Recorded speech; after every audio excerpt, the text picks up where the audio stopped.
আইয়ুব আলাইহিসসালামকে মাওলা পরীক্ষা করলেন।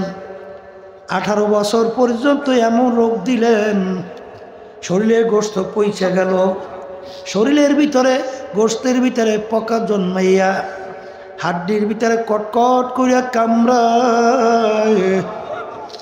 বাজান তারপরও মালিকের নাম জবান থেকে ছাড়ে না। বাজান তার শরীরের পচা গন্ধে মানুষ সমাজে থাকতে পারে না, তাকে নিয়ে লোকালয়ের বাহিরে জঙ্গলে ফেলাইয়া রাখলো, কিন্তু তার দিলের ভিতরে কোনো আফসোস নাই। যেদিন জিহ্বার ভিতরে পোকা লাইগা গেল, মালিকের দরবারে 2 চোখের পানি ছাইরা কান্দে আর বলে, হ্যাঁ আমার মালিক, তুমি আমার সমস্ত শরীর পচাইয়া শরীরের ভিতরে পোকা জন্মাইল। মালিক হাড্ডির ভিতরে কটকট করিয়া কামড়ায়। আমার দিলের ভিতরে কোনো ব্যথা ছিল না, কারণ আমার জবানটা ভালো ছিল। এই জবান দিয়ে আমি তোমাকে ডাকছি, যখন তোমার নাম নিছি আমার কলিজারা ঠান্ডা হয়ে গেছে। হে আমার মালিক, আজকে যদি আমার জিহ্বার ভিতরে পোকা লাইগা জিহ্বা আটকে যায়, আমি যদি তোমার নাম জবানে না বলতে পারি, এই ব্যথা আমি কিভাবে সহ্য করব? আমার মালিক পরীক্ষায় পাশ করলো। নবী আইয়ুব আলাইহিসসালাম মালিকটাকে পুরাপুরি ভালো কইরা দিলেন। ইব্রাহিম আলাইহিসসালাম নবুয়াতি পাইলেন, বাদশাহী পাইলেন। ফেরেশতারা বলে, মালিক বাদশাহী নবুয়াতি পাইয়া ইব্রাহিম মনে হয় তোমার একটু মোহব্বত কমছে নাকি? মালিক বলেন, না, একটু পরীক্ষা কইরা দেবো, যাও। ফেরেশতার সে ভিক্ষুকের সুরাত, মুসাফিরের সুরাতে সে বাড়ির দরজায় ডাক দেয়, আল্লাহু কারীম। বলার সঙ্গে সঙ্গে ইব্রাহিম আলাইহিসসালাম খানা খাইতেছিল, খানা পাশে রাইখা পাগলের মতো উঠা দৌড় মারল। দৌড় দিয়া দরজার সামনে দেখে এক রাস্তার ফকির মুসাফির। ভাই, আমার মাশুক, আমার মাহবুব, আমার মাওলার নাম কে নিছিল? আমি। ভাই একটু তুমি আবার একটু শোনাও। বলে, হে আল্লাহর নবী, আবার যদি শোনাই বিনিময় আপনি কি দিবেন? আজান, এটা কিন্তু বুঝবার জিনিস, এটা কিন্তু কোনোদিন বুঝাবার জিনিস না। আশিকারা মিল্লাত মাযহাব জুদাস, আশিকারা মিল্লাত মাযহাব জুদাস, আশিকারা মিল্লাত মাযহাব খুদাস। আশিকদের মাযহাব সম্পূর্ণ ভিন্ন, আশিকদের মাযহাব সম্পূর্ণ ভিন্ন। বাজান ভালো কইরা বোঝা লাগবে, তারপর দুনিয়া থেকে বিদায় নিয়ে কবরে যাওয়া লাগবে। যখন বলে আমার মাসুক মাহবুব, আমার মালিকের নাম আবার একটু শোনাও, তখন বলে, শুনাইলে কি দিবে? আমার হাজার হাজার বকরি দুম্বা সব তোমাকে দান করলাম, নাও, সব দিয়া দিলাম, শোনাও। যখন তিনি আবার বলে আল্লাহু কারীম, যত বলে তার কাছে মজা আরো বাড়ে। কারণ বাজাইরা কিন্তু প্রেমিকদের ব্যাপার, এটা কিন্তু সাধারণ লোক বোঝার কোনো কথা না। যে যাকে মুহাব্বত করে তার নাম যত বেশি তার কাছে আলোচনা করে, তার কিন্তু শুনতে আরো ভালো লাগে। আপনার এই সন্তানকে বেশি মুহাব্বত করেন, ওই সন্তানের প্রশংসা যদি অন্য মানুষ কেউ আপনার কাছে করে, বলো বলো, আবার একটু বলো, আবার একটু বলো, কারণ তার শুনতে ভালো লাগে। আমার মালিক বলেন, আল্লাযীনা আমানু আশাদ্দু হুব্বান লিল্লাহ। যারা মুমিন তারা সব জিনিসের চেয়ে আমার মালিক বলেন আমাকে বেশি ভালোবাসে। যত শোনায় তত আর তার কাছে আরো ভালো লাগে। এক পর্যায়ে সব দেওয়ার পরে, এখন কি দিবেন? আমার বাদশাহী আছে, তাও দিয়ে দিলাম, এখন আবার একটু শোনাও। কলের পর আমাকে কি দিবেন? কিছু নাই, আমি তোমার সঙ্গে ওয়াদা করছি, যতদিন থাকবো তোমার গোলামি করতে থাকবো। বাজান বাজান মোহাব্বতে বাদশাকে গোলাম বানায়, মোহাব্বতে বাদশাকে কি বানায়? গোলাম বানাইয়া দেয়। এই যে আমার বাজানদেরকে বলবো, বেলাল হাবশী রাদিয়াল্লাহু তাআলা আনহু ইতিহাস পড়লে দেখবা বাজান তার মালিক ছিল আল্লাহু আকবার কাফের বড় বদমাইশ এক মহিলা।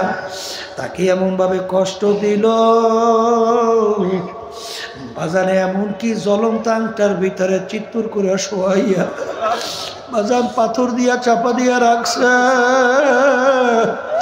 কিন্তু তার জবান থেকে একটা নাম বের হয়, আহাদ আহাদ, আমার আল্লাহ এক, আমার আল্লাহ এক, আমার আল্লাহ এক।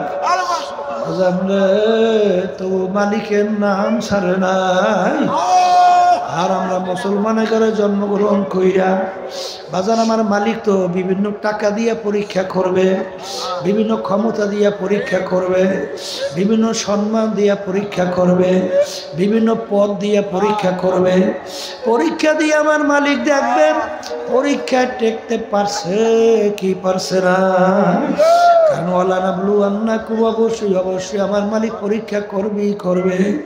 এই জন্য বাজান আমার মালিকের কাছে দোয়া করতে হয়, রব্বানা লা তুযিগ কুলুবানা বা'দা ইয হাদাইতানা ওয়া হাব লানা মিন লাদুনকা রাহমা ইন্নাকা আনতাল ওয়াহ্হাব। হে আমার মালিক, তুমি আমাকে হেদায়েত নসিব করার পরে, এ আমার মালিক তুমি আমাকে গোমরাহ কইরো না, দয়া মায়া করে তুমি আমাকে সর্বদিক থেকে হেফাজতে রাখো। এই জন্য আল্লাহর ওলিরা বলতেন, আমার মালিক শয়তানের ধোঁকার থেকে বাঁচার জন্য তোমার খাস মেহেরবানি ছাড়া সম্ভব না।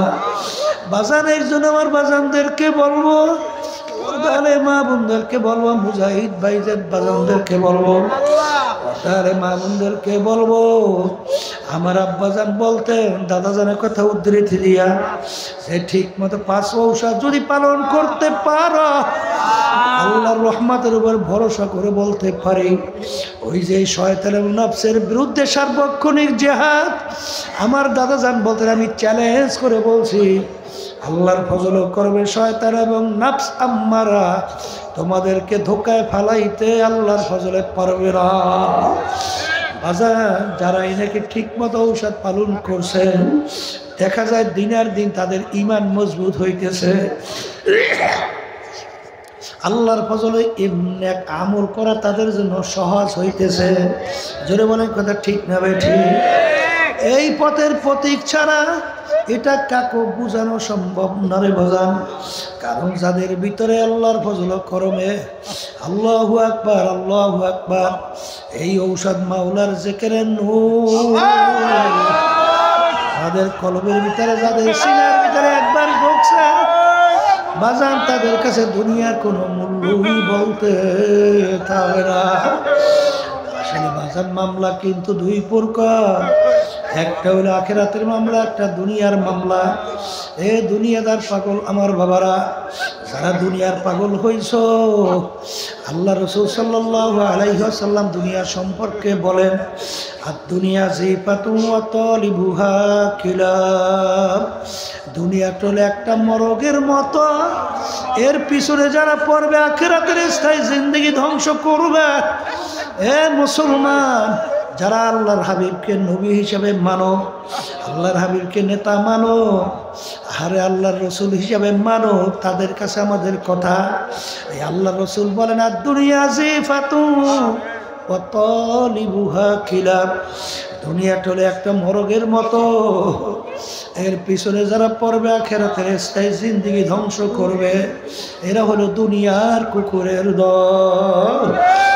বাজান দুনিয়া এবং দুনিয়ার ভিতরে যত সম্পদ, আল্লাহ রাসূল বলেন কাবাউদাতেন, আমার মালিকের দরবারে একটা মাছের পাখনা পরিমাণ কোনো মূল্য, মতো মূল্য।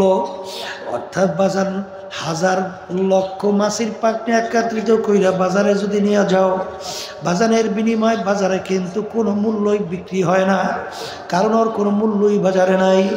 কিন্তু আল্লাহ রাব্বুল আলামিন মাছের পাখনা মশার পাখনার কথা কেন বললেন? আমার মালিক সৃষ্টিকর্তা, তিনি মাছি মশাও সৃষ্টি করছেন। বাজার যে জিনিস তৈরি করে যত ছোট হোক, ওই জিনিসের কিন্তু তার একটা মূল্য ভিন্ন আছে কিনা। যেন আমার ভাইদেরকে বলবো, আল্লাহর ওলিদের ইতিহাস পড়িয়া দেখো। বাজান বরফির আব্দুল কাদের জিলানী রহমাতুল্লাহি আলাইহি বাজান ছাত্রদেরকে হাদিসের দর্শ দিতেছেন। একজন এসে বলতেছেন, হযরত আপনার জাহাজ সমুদ্রের ভিতরে মাল সহ ডুবে গেছে। তিনি শোনার পরে বলেন, ইন্না লিল্লাহি ওয়া ইন্না ইলাইহি রাজিউন। এই কথা বলে চক্ষু বন্ধ করে মাথা একটু নিচের দিকে নামাইয়া রাখলেন। কিছুক্ষণ পরে মাথা উঠাইয়া আবার বলেন, ছাত্রদেরকে পড়ো। ছাত্ররা বলতেছেন, হযরত ব্যাপার তো কিছু বুঝলাম না। আপনি যখন শুনলেন জাহাজ মাল সহ ডুবে গেছে, ইন্না লিল্লাহ বইলা মাথা একটু চক্ষু বন্ধ করে নিচের দিকে নামাইয়া রাখলেন। আবার কিছুক্ষণ পর উঠেই বলেন, পড়ো ব্যাপার কি? হুজুর বলতেছেন, বাবা যখন আমি শুনছি মাল জাহাজ ডুবে গেছে সমুদ্রের মধ্যে, সুন্নাত হিসাবে আমি বলছি ইন্না লিল্লাহ, কিন্তু এরপরে আমি চক্ষু বন্ধ করে আমার দেলের দিকে তাকাইয়া আছি, যেই সমুদ্রে মাল যে ডুবে গেল, এতে আমার দিলের ভিতরে কোনো পেরেশানি তৈরি হয়েছে কিনা। কিন্তু আল্লাহর খাস মেহেরবানিতে আমার দিলের ভিতরে কোনো পেরেশানি জমে না, কোনো পেরেশানি হয় নাই। বাজানের জন্য ভালো করে বোঝা লাগবে। ওই যে বরফির আব্দুল কাদের জিলানী রহমাতুল্লাহি আলাইহি, তার দরবারে একজন যাইয়া দেখে অট্টালিকা শান শওকতের অভাব নাই। তিনি বাথরুমের ভিতরে রাখেন, নামার দাসকে দুনিয়া দোস্তে দাঁড়াত। তিনি এই বয়াত লাইকে সামনে আর মেসরা না লাইকে বের হয়ে আসছেন। একজন হয়তো তার ভক্ত যাইয়া দেখে, তখন তিনি দেখেন সামনের মেসরা লেখেন, আগার দাঁড়াত বড়ায় দোস্তে দাঁড়া। যেই দুনিয়া আমার মালিকের জন্য আখিরাতের জন্য হয়, ওই দুনিয়া কোনো ক্ষতি নাই। এই জন্য বাজানদেরকে বলো, ওসমান গনি রাদিয়াল্লাহু তাআলা আনহু, আল্লাহু আকবার আল্লাহু আকবার, এত বড় ধনী হওয়ার পরেও তার ইতিহাস পড়লে দেখবা মদিনা শরীফ থেকে জুলহুলাইফা পর্যন্ত মালের বড় বহর। বাজান মালের এত মূল্য ছিল, 1 থেকে 4 টাকা পর্যন্ত দাম উঠল। তিনি বললেন, এর চেয়েও ভালো একটা আমার কাছে 1 টাকায় 10 টাকা। এই কথা বললে তিনি সমস্ত মালের বহর আল্লাহর রাস্তায় দান করে দিলেন। এ দুনিয়াদার পাগল আমার বাবারা, নৌকা চলে পানির মধ্যে, কিন্তু এ মাঝি সতর্ক থাকা লাগবে। নৌকার ডরার ভিতরে যদি পানি না জমে, খবরদার তুমি যদি উদাসীন হও, আর যদি নৌকার ডরার ভিতরে পানি জমতে জমতে জমা যায়, এক পর্যায়ে তোমাকে সহ নৌকার সহ অটুল সমুদ্রের ভিতরে তলাইয়া তোমাকে ধ্বংস করে ফেলবে। এই জন্য মাঝি চলবা দুনিয়ায়, চলবা পানিতে, সতর্ক থাকা লাগবে।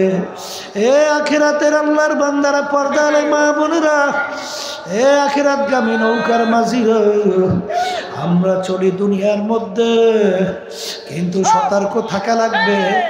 বাজান ওই যে কলব, আল্লাহু আকবার, ওই কলবের মধ্যে যেন দুনিয়ার মোহাব্বত না জমে। কারণ দুনিয়ার মোহাব্বত যদি তোমার কলবের ভিতরে জমে, তোমাকে সহ ওই জাহান্নামের অটল গভীরের মধ্যে ধ্বংস কইরা ডুবাইয়া ধ্বংস করে ফেলবে।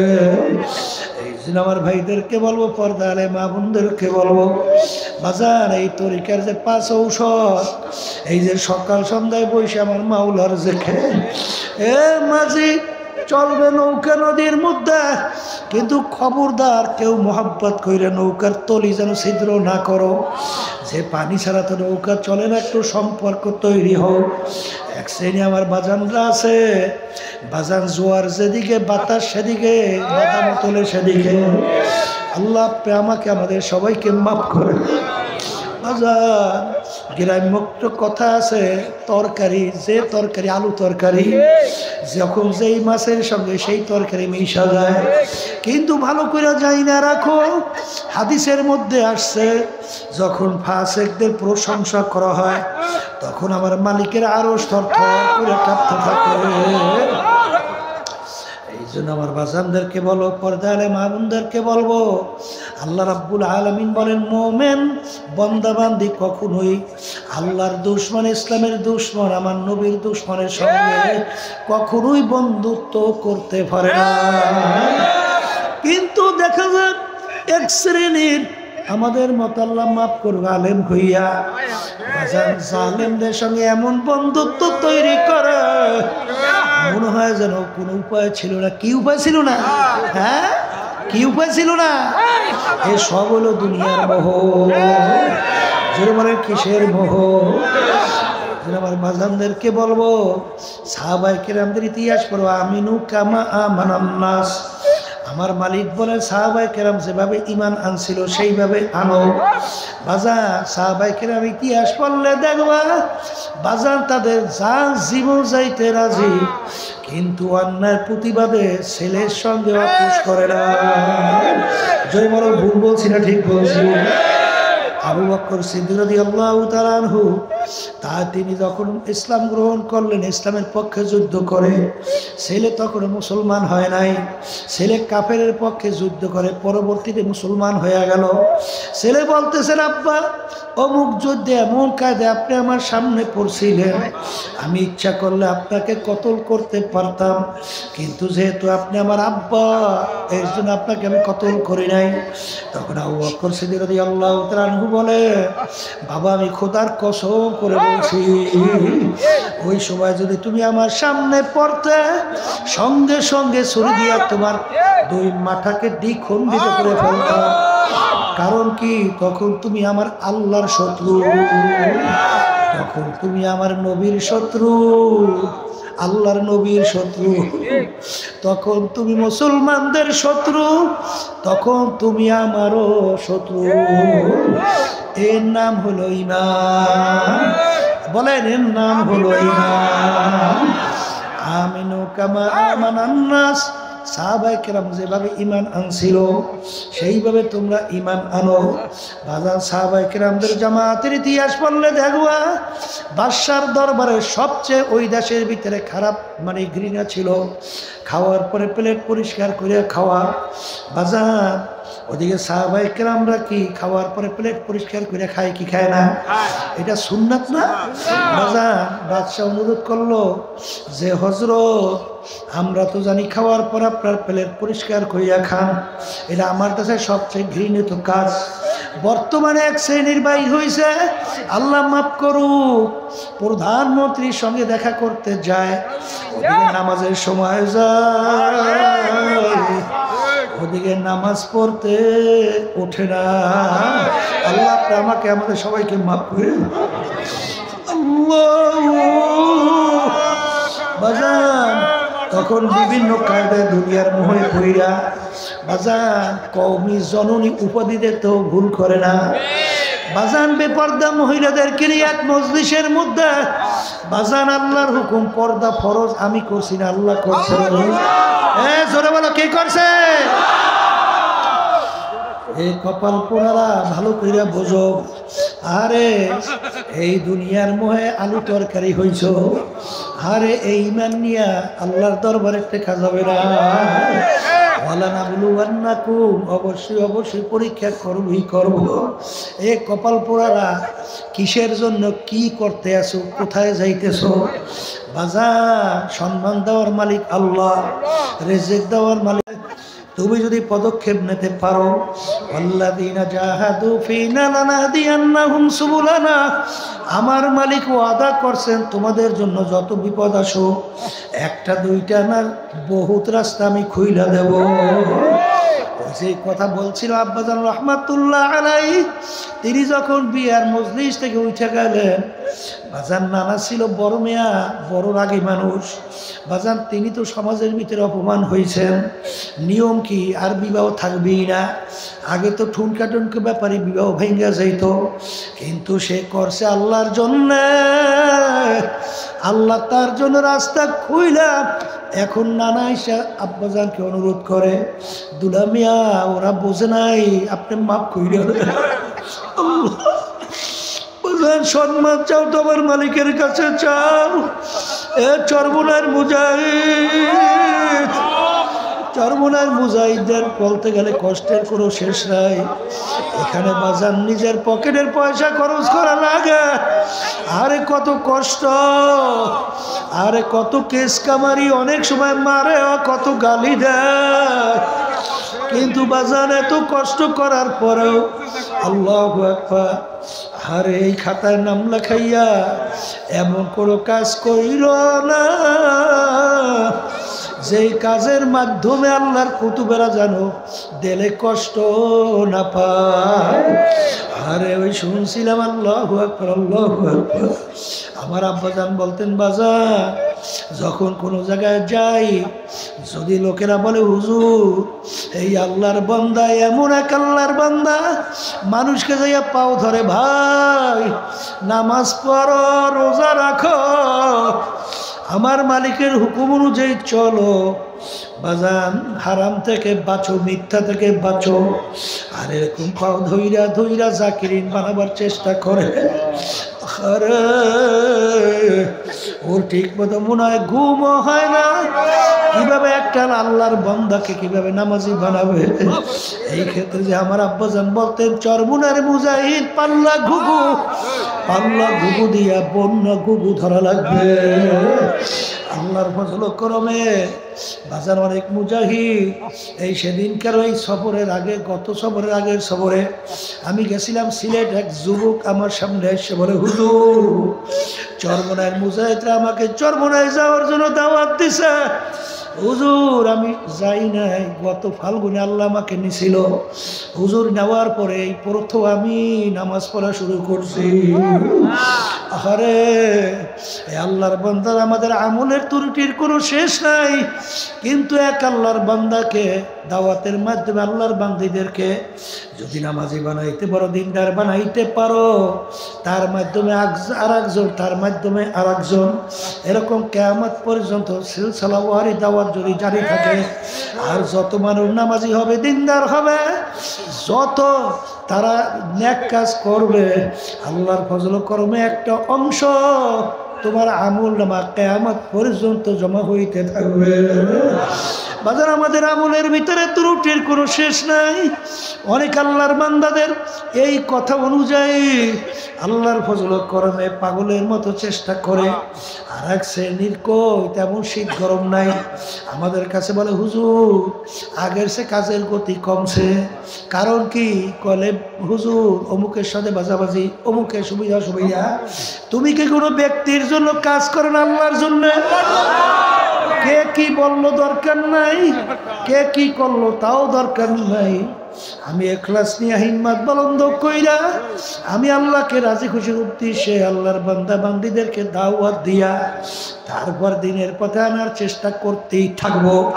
যদি আল্লাহর ফজল করবে এই নিয়াত করিয়া মালিকের কাছে দোয়া করা যায়, সেদিন কার মনে পড়তেছে, মনে হয় যেন বাগেরহাটের মধ্যে এক আল্লাহর বান্দা গাড়িতে উঠছে, আসে বলে হুজুর যে এই আল্লাহর বান্দা একা 1600-র মতো লোককে সদস্য বানাইছে, একজনের 1600-র মতো আল্লাহর বান্দা বান্দীদেরকে সদস্য বানাইছে।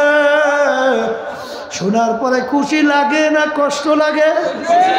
জোরে কাও, জোরে কাও, যখন শুনবো আমরা যে গৌরব করি যে বাজান জেলার ভিতরে বাংলাদেশে পটুয়াখালী জেলা আল্লাহর ফজল করমে দিনের জমিনের দিক থেকে উর্বর জমিন, এখানে চরমোনাইয়ের মিশন আল্লাহর কুতুবে রেখে গেছেন। আল্লাহর ফজল করমে এমন এক আওয়াজ তুলছে এই চরমোনাইয়ের তরিকায় পটুয়াখালী জেলায় যখন আওয়াজ দেওয়া হয় বাতিলদের কলিজা থরথর করে কাঁপে ওঠে। আল্লাহর ফজল করমে তোমরা যদি এখলাস দিয়ে হিম্মত বলন্দ কইরা আর এক শ্রেণীর বর্তমানে বেরোইছে আল্লাহ মাফ করো দলে পরে আবার এই সম্মেলনকে ক্ষতি করার জন্য আল্লাহ মাফ করো চেষ্টাও করে, এ কপাল পোড়া তোরে চরমনে আসতে বলছে কে? যে বলো কথা ঠিক না ঠিক, তোর কপাল পড়ছে আরো পড়ার জন্য তোর আরেকজনের চেষ্টা করতেছ। তোমার চরমনায় কোনো দরকার নাই, কারণ আল্লাহর কত ফজলুল করিম আব্বাজান রাহমাতুল্লাহি আলাইহি বলতেন চরমনায় দল ভারী করার জন্য এই মিশন চালু করে নাই আল্লাহর কুতুবেরা। যারা এখানে আসছো এখলাস নিয়ে হিম্মত বলন্দ কইরা দলাদলি বাদ দিয়া তারপর কাজ করো। যখন আমরা শুনি কাজন বাজান আল্লাহর কুতুব বলতে যখন শুনি অমুকের কারণে এই তরিকার এই আন্দোলন এবং সহযোগী দিন কায়েম সংগঠন দিনী সংগঠন সহযোগী সংগঠনের ব্যাঘাত হয়, সমস্যা তৈরি হয়, তুমি ভালো করে যাই না রাখো আল্লাহর কুতুবদের রুহানি বদদোয়া লাইগা যাবে। খবরদার খবরদার খবরদার মনে রাখো আল্লাহর ওলিদের বদদোয়া এমন একটা ভয়াবহ কঠিন ব্যাপার। বাজার আল্লাহ রাব্বুল আলামিন বলছেন যারা আমার ওলিদের সঙ্গে দুশমনি করে আরে আমি তাদের সঙ্গে যুদ্ধের ঘোষণা করলাম। তুমি কি পারবা তা জানি না, তবে খবরদার তোমার কারণে যেন কোনো ক্ষতি না হয়। বাজার ঘরের ভিতরেও সমস্যা থাকে, বাজার পরিবারের ভিতরেও সমস্যা থাকে কি থাকে না? সমস্যা নাই এমন কোনো জায়গা নাই, কিন্তু এই সমস্যার দিকে তাকাই তুমি কাজ ছাড়বা? ছাড়বা? এটা তোমার নিজের কপাল নিজে পড়বা। কথা ঠিক না ঠিক? আমি কাজ করব আমার জন্য, আমি কাজ করব দিনের জন্য। কিয়ামতের ময়দানে তোমার মাধ্যমে দিনের কাজের গতি যদি বাড়ে, যদি আল্লাহর বান্দাবান্দি তোমার দাওয়াতের মাধ্যমে বেশি সংযুক্ত হয়, কিয়ামতের ময়দানে আল্লাহর ফজলে তোমার সম্মান আল্লাহ অনেক বাড়াইয়া দিবে। এই জন্য আমার বাজানদেরকে বলবো, পর্দারে মা বোনদেরকে বলবো, মুজাহিদ সম্মেলন উদ্দেশ্য কি বাজান? নফস এবং শয়তানের বিরুদ্ধে সার্বক্ষণিক জিহাদ আর হিম্মত বলন্দ খুলুসিয়াত ভিতরে পয়দা। এমন হৃদয়ত আল্লাহর বান্দাদের মধ্যে আল্লাহ তৈরি করছেন। বাজান গেছিলাম মনে পড়ে ওই গাইবান্ধা না জানি কোন জায়গায় না জানি ভুলে গেছি, এখন হঠাৎ গাইবান্ধাই হবে। একজনে আসিয়া আমার এক দায়িত্বশীল তার ব্যাপারে সে আসে বলে হুজুর আমার ভাই খুব অসুবিধার মধ্যে আছে, এই কথা বললে এমন কান্না শুরু করছে। আমি দেখি আশ্চর্য হইয়া গেলাম যে আফসোস আফসোস আফসোস, এরকম মন তো আমি তৈরি করতে পারি না। তার দিনী ভাইয়ের জন্য তার কত দরদ, বাচ্চা মারা গেল মনে এরকম কান্দে না, তার একটা সম্পদ মাল নষ্ট হইলে মনে এরকম কান্দে না, কিন্তু তার কথা বইলে আমার সঙ্গে এমনভাবে কান্না শুরু করছে। তখন আমি দেখা আমি বলি আলহামদুলিল্লাহ আলহামদুলিল্লাহ। কারণ আল্লাহ রসুল বলছেন প্রতিটা মুসলমান তাদের সম্পর্ক জাসাদের মুআহেদ, একটা শরীরের মতো। একটা শরীরে তুমি যে কোনো জায়গায় যদি আঘাত করো অন্য সমস্ত শরীরে ব্যথা ছড়ায় কি ছড়ায় না? বুঝলেন? আমার এক ভাই যদি বিপদে পড়ে সেই বিপদ তোমার ভিতরেও বিপদের ব্যথা লাগায়, এটা মুসলমানের চরিত্র। আরে এখন একদল বাইরে এসে বাজারে চরমোনাইয়ের মুজাহিদ চরমোনাইয়ের তরিকার নাম দিয়া বাজারে সম্মেলন কোনো ব্যক্তি না দিনের না মুজাহিদ কমিটি কথা কয় না, তাই যেই খবিজগুলা এই সম্মেলনের ব্যাপারে যারা সুন্দর না হয় কেমন বাধা দেওয়া যায়, এইগুলো কি শয়তান না? এগুলো ন্যাকসুরাতে শয়তান না? আল্লাহ যেন এই শয়তান থেকে এই হক তরিকা যেন আল্লাহ মুক্ত রাখেন। সবাই বলেন আল্লাহুম্মা আমিন। যে আমার বাজানদেরকে বলবো পর্দা আলে মামুনদার হলো খবিস, কিসের লাগে তামসা করো? এই তরিকার মুরব্বীরা কারা জানো? রশিদ আহমদ গাঙ্গী রহমাতুল্লাহি আলাইহি, ইসাক সাহেব রহমাতুল্লাহি আলাইহি, যার ব্যাপারে উজানিকার ইব্রাহিম সাহেব রহমাতুল্লাহ আলাইহি দোয়া করছিলেন, বাবা ইসাক যাও, তোমার মাধ্যমে আল্লাহ রাব্বুল আলামিন বাংলার ঘরে ঘরে আমার মাওলার জিকরে জলি চালু করবে। আরে রশিদ আহমদ গাঙ্গী রহমাতুল্লাহ আলাইহি মাওলার ঘরের সঙ্গে মাথা ডারে টাকা আর বলে, মালিক দোয়া করেন, মালিক আপনি কবুল করেন, কিয়ামত পর্যন্ত তরিকায় যারা ঢুকবে মালিক তাদেরকে আপনি কবুল করে নিয়েন।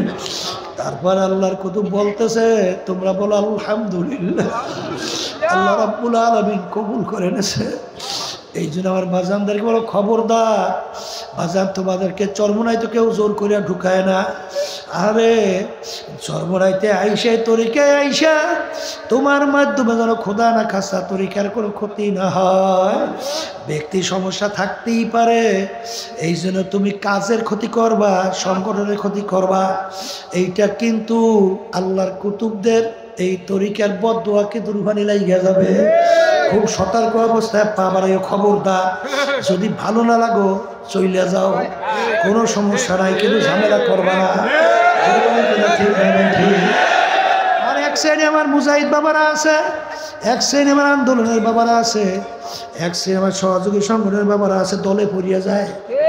কথা ঠিক ঠিক, দলে থাকবো ততক্ষণ যতক্ষণ তরিকা এবং সংগঠনের কাজের গতি যার মাধ্যমে পারবে। আর দল যখন নাকি তার মাধ্যমে ক্ষতি, দল তো ভালো কথা, ভাই হইলেও সহযোগিতা করা যাবে না, বাপ হইলেও করা যাবে না, মা হইলেও করা যাবে না। জোরে বলেন কথা ঠিক না বেঠিক? নফস আম্মারা এমন এক শত্রু, যে শত্রু দেখা যায় না, তাই গোপনীয় যে শত্রু আক্রমণ করে, এর থেকে বাঁচা বড় কঠিন না? তাহলে শত্রুটা হইল কি? গোপনে। এরপরে নফস আম্মারার আক্রমণে যদি খোদা না কাছ থেকে পরাস্ত হয়, জাহান্নামে চলে যাবে। আর যদি শোনেন, এই সাউন্ডের দিকে বাড়ান না কেন, এই পাশের সাউন্ডগুলো বাড়ান। যাই হোক, এখন শোনা যায়? আচ্ছা ঠিক আছে।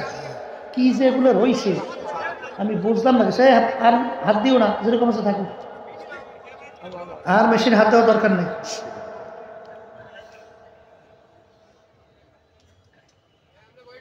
নফসে আম্মারার সঙ্গে জেহাদ মৌত পর্যন্ত।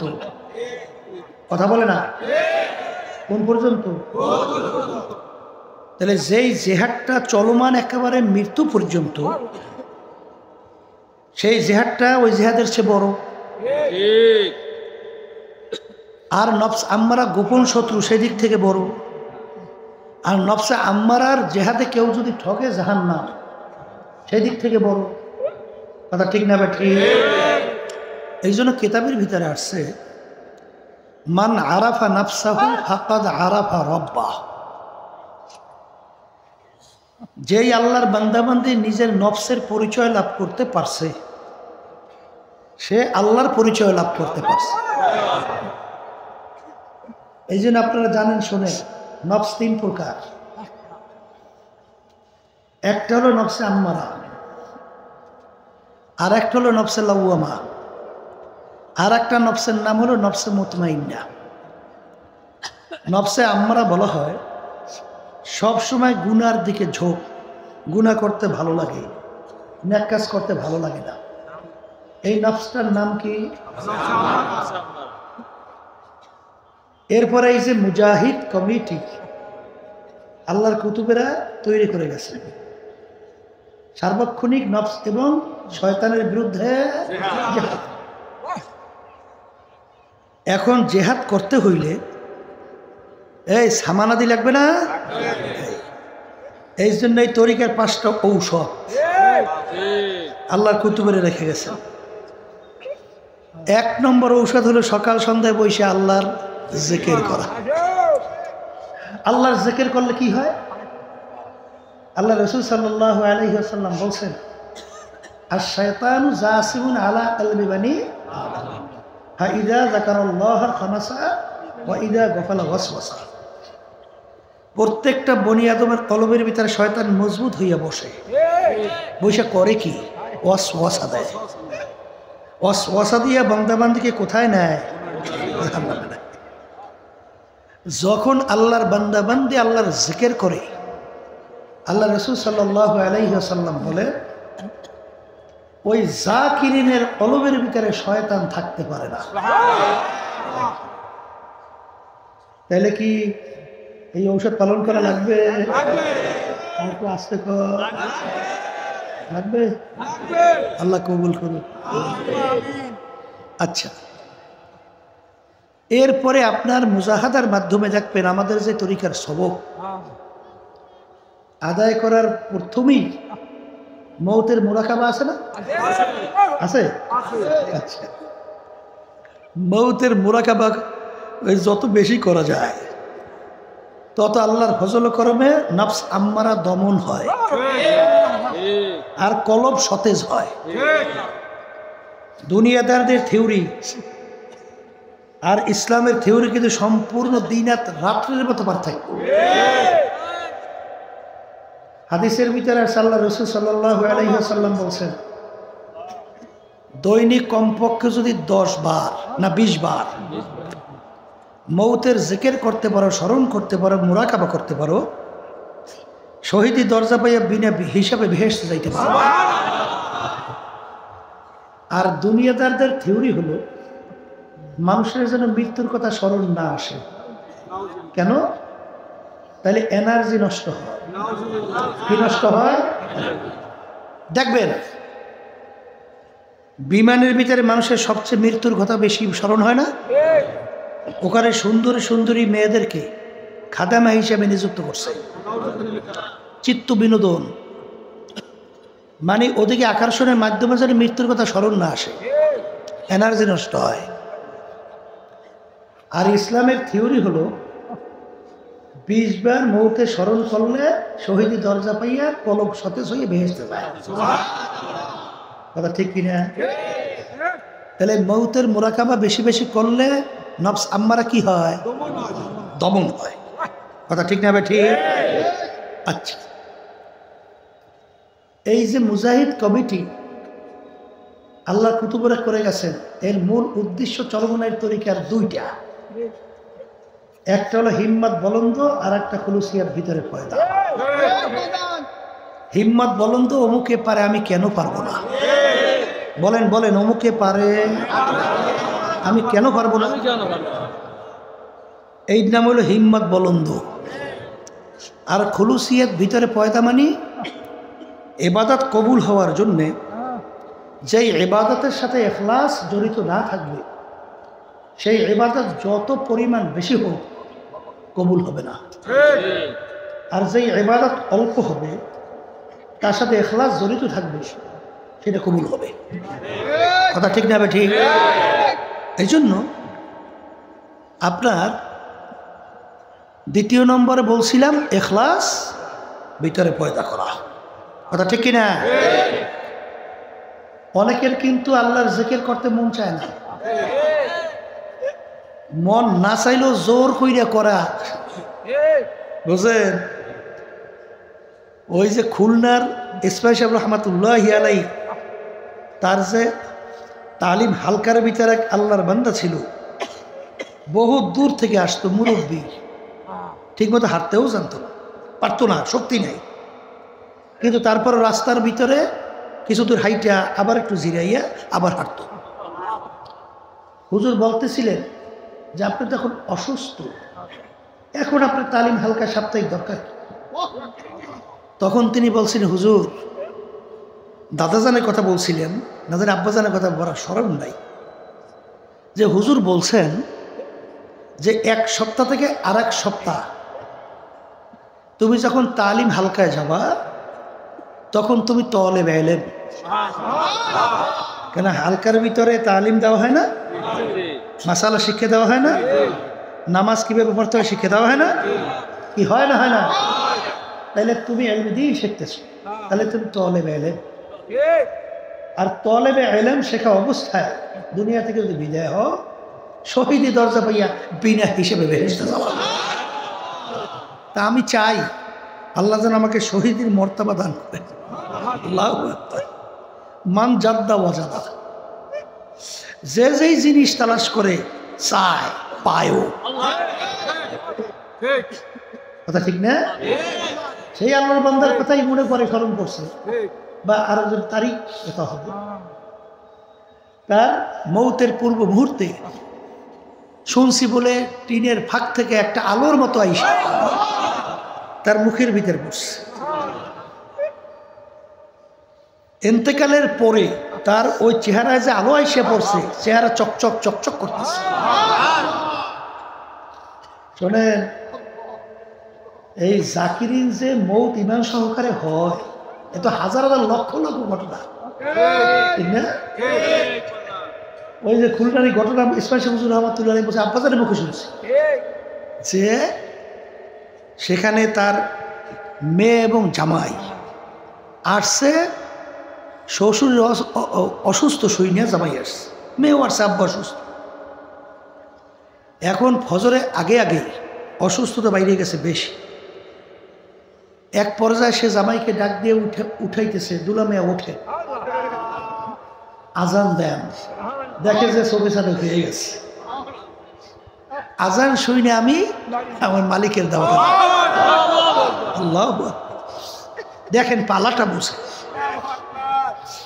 আল্লাহর বান্দা উঠে মেশাক করে উজু করে যখন আজান দিতেছে, যখন সে বলতেছে লা ইলাহা ইল্লাল্লাহ, ওই আল্লাহর বান্দা বলতেছে লা ইলাহা ইল্লাল্লাহু মুহাম্মাদুর রাসূলুল্লাহ, এই বললে দুনিয়া থেকে বিদায় হয়ে গেছে। আর হাদিসের ভিতরে আল্লাহ রাসূল সাল্লাল্লাহু আলাইহি ওয়াসাল্লাম বলছেন, মান ক্বালা লা ইলাহা ইল্লাল্লাহ ফাদাখাল জান্নাহ, যার শেষ অবস্থানটা হবে কালিমার উপরে, সে বেহেশতে ঢুকে যাবে।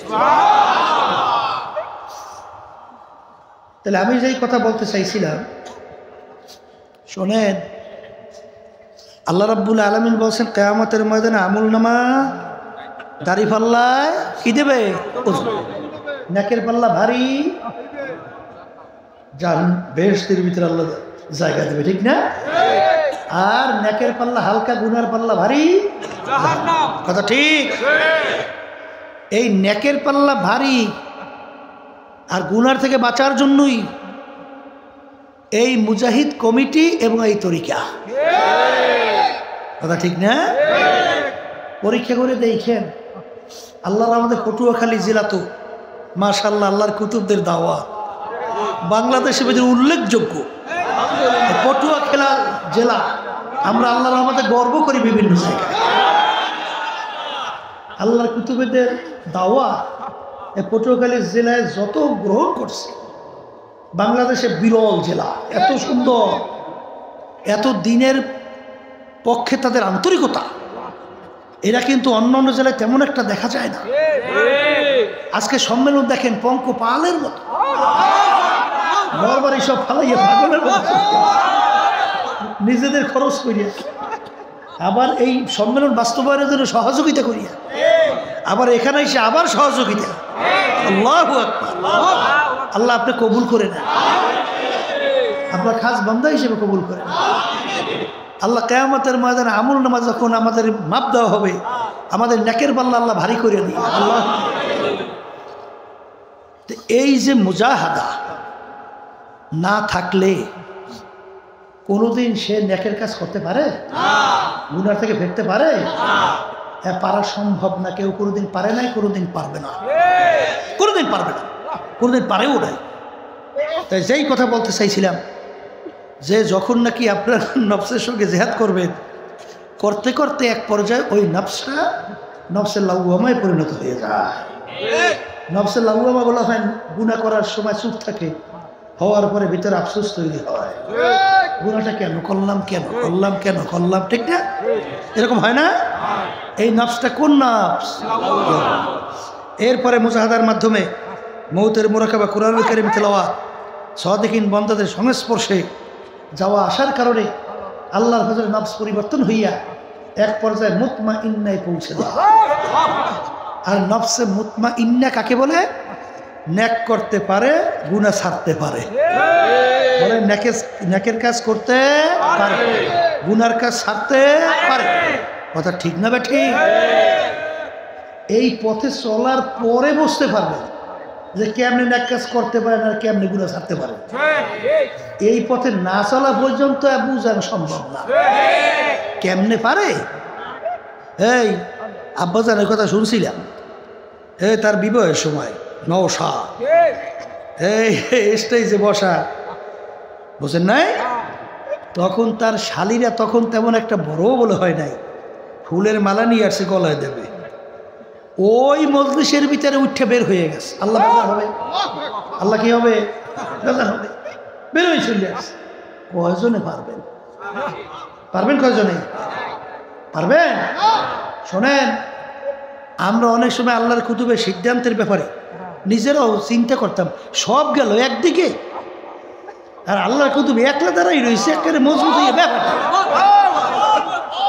তখন আল্লাহর কুতুব বলছিলেন যে কোরআন এবং হাদিস অনুযায়ী আমাকে যতক্ষণ কেউ বুঝাতে না পারবে, আমি একাই হকের উপরে দাঁড়ায় থাকবো।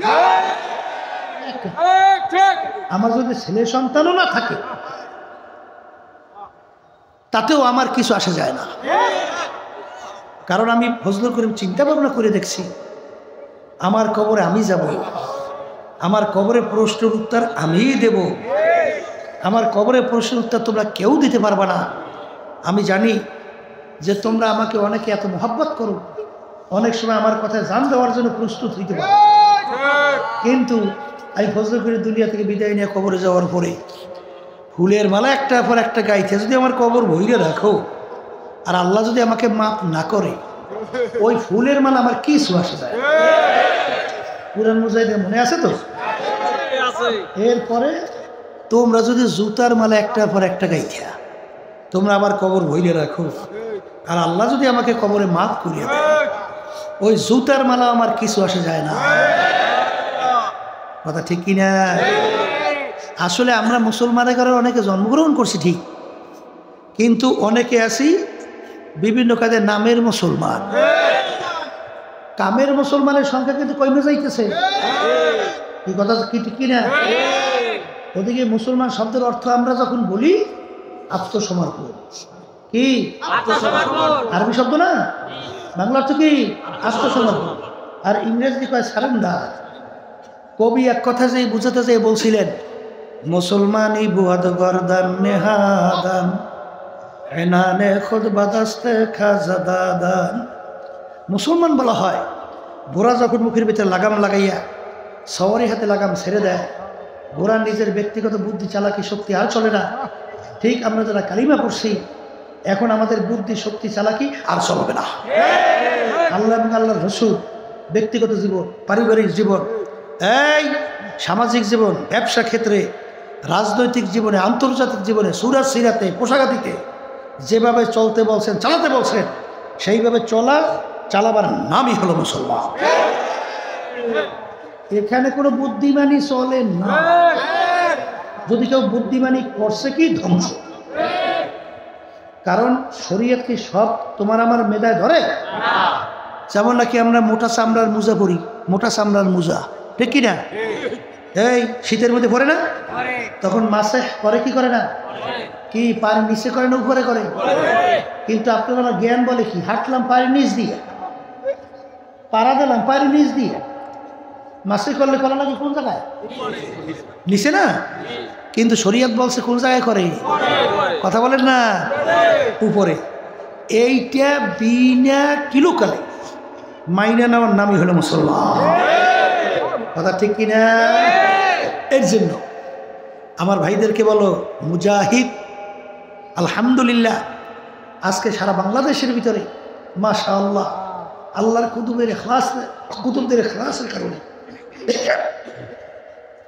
সারা বাংলাদেশের মধ্যে আল্লাহর রহমতে সর্বশ্রেণীর মানুষের বলতে গেলে তাদের অন্তরের মধ্যে চরমনাইকে আলহামদুলিল্লাহ আন্তরিকভাবে আল্লাহ জায়গা করে দিয়েছে। দুনিয়াটির ঝাঁকে ঝাঁকে আজকে আল্লাহর বান্দারা আল্লাহর বান্দিরা এই মিশনের সঙ্গে জড়াবার জন্যে আলহামদুলিল্লাহ প্রস্তুতি নিয়ে আলহামদুলিল্লাহ জড়াইতেছে। কথা ঠিক কিনা? এই বিভিন্ন জায়গায় যে সফর করে আসলাম, এই 12 বছর পর গেলাম সেদিনকে, এই কোন জায়গায় জানি গেলাম না, ওই যে সিটি আইন দিয়ে গেলাম সন্দীপ প্রায় 12 বছর পর, 12 বছর আগে গেছিলাম। যাইয়া দেখি মাশাআল্লাহ সেখানে যে কাজের গতি, যে কায়দায় কাজ চলতেছে দেখে মাশাআল্লাহ মনটা খুশি হয়ে গেছে। গেলাম হাতিয়ে প্রায় 10 বছর পর, এই গত বলি মাশাআল্লাহ যাইয়া দেখি সেখানে সেই কাজের গতি আল্লাহর কুতুবদের ইখলাসের কারণে আল্লাহ সর্বত্র আল্লাহ ছড়াইয়া আল্লাহ কাজ করাইতেছেন এবং সব এর সাথে যুক্ত হইতেছে। আর পটুয়াখালী জেলা বাংলাদেশের ভিতরে উল্লেখযোগ্য। আমি তো আজকে দায়িত্বশীলদেরকে বলছিলাম যে জুলাই কিছুদিন 5ই আগস্টে দেশ আবার দ্বিতীয়বার স্বাধীন হলো। এই স্বাধীনতার পরে বিভিন্ন জেলায় কাজের যে গতি আলহামদুলিল্লাহ যে পরিমাণ বাড়ছে, আমরা তো চাইছিলাম যে পটুয়াখালী জেলা আরো বিদ্যুৎ বেগে বাড়বে। আপনাদের তৎপরতা দুর্বলতা না রেখে তৎপরতা বাড়ানো লাগবে। এবং আলহামদুলিল্লাহ আজকে সম্মেলন তো বুঝায় যে তৎপরতা আল্লাহর মধ্যে বাড়ছে। আলহামদুলিল্লাহ বলেন না? আল্লাহ কবুল করে না। এখন আমার ভাইদেরকে বলবো, পর্দা আলে মা বোনরা যারা শুনতেছে শোনেন, চরমনে খালি মুজাহিদ নাম লেখাইয়া কেউ আবার আল্লাহর কুতুবদের বদদোয়া নিয়েন না। বদদোয়া বোঝেন নাই? কি বুঝছেন? আব্বাজান রহমতুল্লাহি আলাইহি বলতেন যে আব্বাজান এবং চরমনের মুরব্বীরা গৌরব করতেন মুজাহিদদেরকে নিয়ে। আমি গেছিলাম উত্তরবঙ্গে, এই যে জাতীয় নির্বাচন 24 সাল, এই জানুয়ারি 7, সেখানে এক এমপি প্রাক্তন আমাদের দলেরই ছিল, আমাদের দল এমপি হয় না, অন্য দলতে হয়েছে। সে এই নির্বাচনে দেখে তো সবই তার পক্ষে বলছে। আমরা সিদ্ধান্ত নিছি যে এই ফ্যাসিস্ট এবং জালেমের পাতানো নির্বাচনে আমরা যাইয়া ওদের সহযোগী হব না। এই জন্য আমরা নির্বাচনে জাতীয় গেছি, যাই না। কিন্তু সে তো এমপির লোভে সে দাঁড়াই গেছে। দাঁড়াই যাওয়ার পরে আমরা কেন্দ্রীয়ভাবে সিদ্ধান্ত তার পক্ষে কাজ করা যাবে না। আল্লাহর রহমতে সে আশ্চর্য হয়ে মন্তব্য করতেছিল। আমাকে এক দায়িত্বশীল আমাকে বলতেছে যে চরমুনাইর মুজাহিদ, চরমুনাইর মুহিবিন যে এত মজবুত, আমি আগে পরে দেখি নেই, এখন দেখলাম। কি শুনলে কি খুশি না বেজা রয়েছে? মুরব্বীরা শুনলে খুশি না বেজা? আর যখন শুনি যে কিছু টাকার বিনিময়, কিছু সম্মানের বিনিময়, এই বিভিন্ন কায়দায় কায়দায় কিছু, এরপরেই তার কথা বিভিন্ন কায়দায় ঘুরিয়ে যায়। আবার বিভিন্ন কায়দায় ইঙ্গিতেও আবার একটু ইঙ্গিত করে, আবার বিভিন্ন কায়দায় আবার অমুক সবুজ অমুক অমুক তমুক করে। এমনভাবে আমার কাছে এসে প্রশংসা করে অনেক সময়। আমি কইলে আফসুস, সর্বনাই আসার পরে বুঝলো এইটা। ওর কাছে তো অনেক জিনিস বলা যায় না, মনে মনে বলি যে বুঝলো এইটা। হ্যাঁ, ওই এক দলীয় বাংলাদেশের ইসলামী দল নেতাদের সাথে আলোচনা হয়েছে। আলোচনা হওয়ার পর আমি বলতেছিলাম, শোনেন, কেন্দ্রীয়ভাবে সমস্যা সমাধান না করলে যদি আমরাও বলি চরমনের মুজাহিদ আল্লাহর কুতুবেরা এমনভাবে তৈরি করছেন, যদি শরিয়াতের বিরোধী কোনো সিদ্ধান্ত দেওয়া হয়, আমিও যদি বলি মানবে না।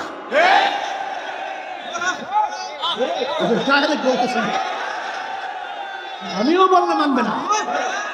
আলহামদুলিল্লাহ, তাই যেই কথা বলতে চাইছিলাম, এ দল টল বুঝেছি না, এখানে আমির দায়িত্ব পালন করতে হয় সাংগঠনের নিয়ম অনুযায়ী, কিন্তু যতক্ষণ শরিয়াতের মধ্যে থাকা হবে, এর বাহিরে কোনো কথা সিদ্ধান্ত আসছে তো কারো কথা মানি না। কারণ আমার খবরে আব্বাজান রহমতুল্লাহকে প্রশ্ন করছিল না যে ওস্তাদ চলে গেলে একদিকে আর আপনার রইলেন এইভাবে। তা আল্লাহর কুতুব বলছিলেন, আমি মুক্তাদি হিসাবে তো পিছনে নামাজ আদায় রয়েছি, ইমাম ভুল করছে, এই মুক্তাদির দায়িত্ব কি? আমি লোকমা দিছি। এখন ইমাম যদি লোকমা গ্রহণ না করে নামাজের কাম কি? ছাড়িয়ে দেওয়া নামাজ। এই জন্য আমি নামাজ ছাড়িয়ে দিছি, আমি কি করব? আসে কথা বুঝার কিছু। হ্যাঁ, আল্লাহ পরীক্ষা করবে, ওয়ালা নাবলুওয়ান্নাকুম, অবশ্যই দুইটা তাকিদ, নুনে তাকিদ লামে তাকিদ, অবশ্যই আমি অবশ্যই তোমাদেরকে পরীক্ষা করবই করব। কেমন পরীক্ষা? নবীরা পর্যন্ত অনেকাংশে এমনভাবে পেরেশান হয়ে গেল, ময়দানের ভিতরে নামে দুই হাত আল্লাহর দিকে উঠাইয়া বলছিলেন, মাতা নাসরুল্লাহ, হে আমার মালিক আপনার সাহায্য কোথায়? আমার ভাইদেরকে বলবো, পর্দারে মা বোনদেরকে বলবো, বাজান আম্মা মান সাকুলাত মাওয়াজিনুহু ফাহুয়া ফি ঈশাতির রাদিয়া ওয়া আম্মা মান খাফাত মাওয়াজিনুহু ফা উম্মুহু হাওিয়া ওয়া মা আদরাকা মা হিয়া নারুন হামিয়া। বাজান নেকের পাল্লা ভারী করো, বাজান গুনাহ কমাও, আল্লাহর কাছে মদদ চাও, আর তরিকা 5 রোজা ঠিক মতো পালন করো। বাজান আল্লাহর ফজল ও করমে আমার মালিক এমন দয়ার মালিক, যদি চাওয়ার মতো চাইতে পারো, ডাকার মতো ডাকতে পারো, আমার মালিক কাউকে মাহরুম ফেরত দিবেন না। এই জন্য আমি বলবো, এই সম্মেলনকে আল্লাহ যেন দিনের জন্য কবুল করে নেয়, হেদায়েতের জরিয়া বানাইয়া দেয়। আমি আপনাদের কাছে দোয়া চাই, আমিও দোয়া করি, মালিক যেন আমাদেরকে তার খাস বান্দা হিসেবে কবুল করে নেয়, নেকের পাল্লা ভারী করে যেন কিয়ামতের ময়দানে উঠতে পারে। আল্লাহ ইমানকে মজবুত করিয়া, কলম নরম কইরা, চোখে পানি নিয়া কবরে যেন যাইতে পারে। আল্লাহুম্মা আমিন। ঘরের মেয়ে লোকেরা হাত উঠাও, গুনার কথা মনে করো, 2 চোখের পানি ফেলাও, আমার মালিকের দরবারে কান্দ আর মাপ চাও। যদি কান্না না আসে, মন কি বুঝরে মন, একদিনে ঘরের দরজা দিয়ে নতুন বউ হয়ে উঠছিল রে মন। কত মেয়ে লোকে শরবত খাওয়াইল, কত মেয়ে লোকে বাতাস করলো, আবার এমন একটা দিন আসবে এই ঘরের দরজা দিয়া মরার লাশ হইয়া বের হওয়া। ছেলে কানবে মা মা করা, মেয়ে কানবে মা মা করে, জবাব তো আর দিবা না। আল্লাহ আপনি এই সম্মেলনের দিকে তাকাইয়া দেখে, আপনার বান্দারা পাগলের মতো সুইটা আসে, মালিক তোমার দরবারে হাত তুইলা কান্দে, দয়া করে আমাদের জীবনের গুনাহ খাতা মাফ করে দেন। আল্লাহ আপনি আমাদের কলবের ভিতরে আপনার মহব্বত, আপনার প্রিয়জনের মহব্বত বসাইয়া দেন। আল্লাহকে আমাদের কাছে হক হিসাবে প্রকাশ করে দেন। আল্লাহ বাতিলকে বাতিল হিসাবে আমাদের কাছে প্রকাশ করে দেন। আমাদের সবাইকে হকের পক্ষে থাকার তৌফিক দান করেন। আল্লাহ আপনার কুতুবদের রুহানি ফয়জল বরকত আমাদেরকে নসিব করেন। আল্লাহ বিশেষ করে শয়তান ও নফস আম্মারার ধোঁকার থেকে আমাদেরকে হেফাজতে রাখেন। আল্লাহ ফিলিস্তিনি মুসলমানদেরকে বিজয় দান করেন। লেবানন, ইরাক, ইরান সহ সমস্ত মুসলমানদেরকে বিজয় দান করেন। আল্লাহ ইহুদি জালে এবং ওদের যারা সহযোগিতা করতেছে, ওদের নসিবে হেদায়েত হলে হেদায়েত দেন, নালে ধ্বংস করে দেন। আল্লাহ আমাদের আম্মা আব্বা আত্মীয় স্বজন যারা কবরে শুয়ে রয়েছে, আমাদের যত মুজাহিদ ভাইরা মা বোনেরা দিনদারের অন্ধকার কবরে শুয়ে আছে, সবার কবরকে আপনি বেহেশতের বাগান বানান। যাদের সহযোগিতায়, যাদের উছিলায় এই সম্মেলন হইল, আল্লাহ তাদেরকে আপনি দুনিয়া এবং আখিরাতে শান্তির ব্যবস্থা করে দেন। আল্লাহ সব আপনাদের সুবর্দ করলাম, দয়া মায়া করে কবুল করে নেন। সুবহান রাব্বিকা রাব্বিল ইজ্জাতি আম্মা ইয়াসিফুন ওয়া সালামুন আলাল মুরসালিন আলহামদুলিল্লাহি রাব্বিল আলামিন। কেউ